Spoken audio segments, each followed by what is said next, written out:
We're talking of fear.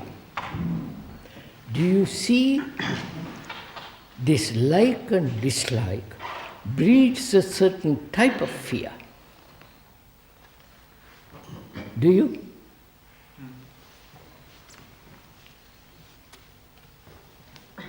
Which is, through like and dislike, I isolate myself. Right? Right? When I isolate myself, I'm afraid that you might disturb my isolation. You understand? You might question my isolation. You might shake me. You might hurt me. So I'm afraid of you. I wonder if you see this.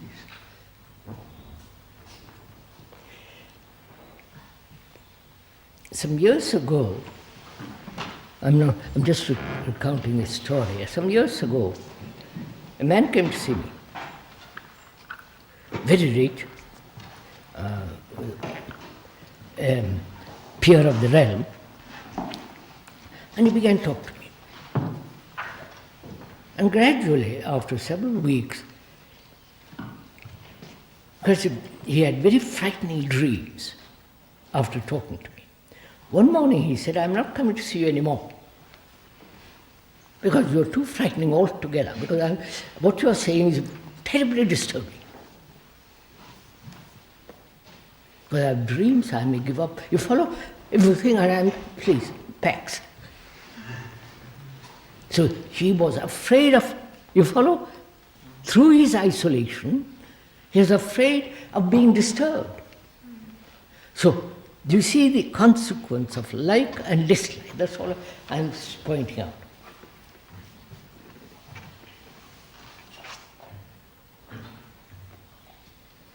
And when you observe this like and dislike in operation, and you see the consequence of that, the perception of it is insight, which is intelligence.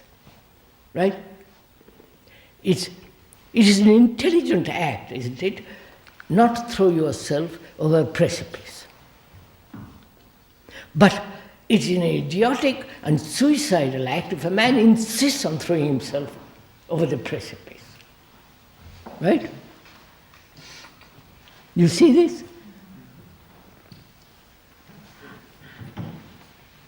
But it doesn't seem quite clear.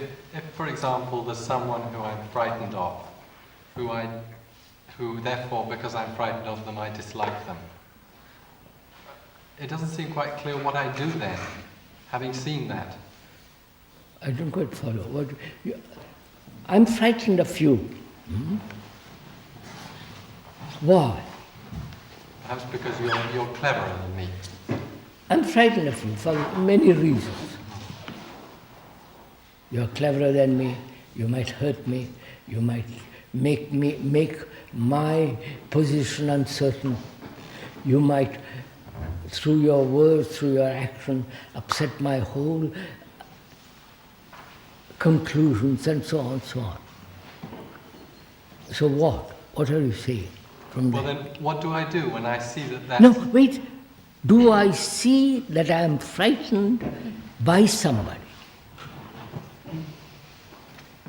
Do I see that you are frightening me because of disturbing my conclusions, my wishes, my likes, my hope? So I'm frightened of you. Right. Am I aware of this, that I'm frightened of you because I am uncertain, that you make me uncertain? Yes, I am. If I see that,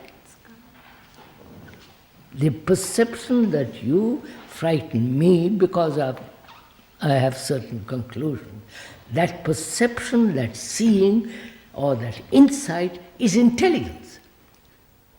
Then I say, all right, that intelligence is going to act, not my fear of you. That seems fair, huh?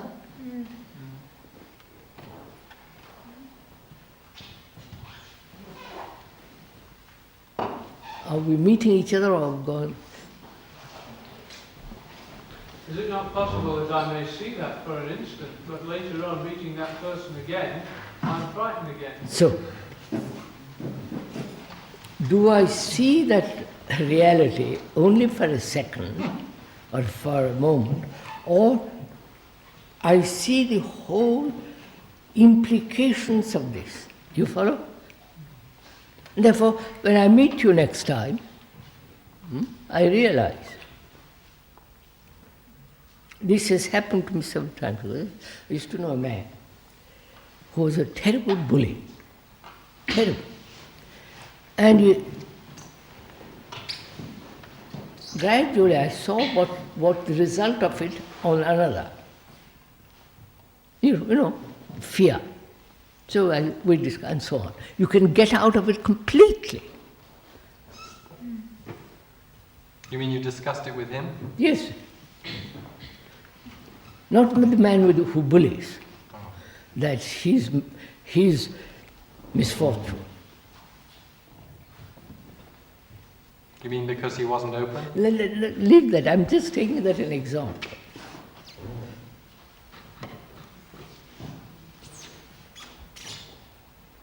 So is this clear? That fear thinking about what you will do when you grow up, when you leave here, and yourself uncertain, the world is uncertain, and thinking about it, you get frightened, right? If you see that you have time between now and when you have to leave, during that time, awaken, learn, become terribly intelligent, find out. Not just be concentrated on exams or on sport, but even exams, everything, find out. From observing all your activities while you're here, there is the awakening of that intelligence, which is part of your education, which I think is much more important than merely passing some exams. Not that they are not important, they are, if you want to pass exams.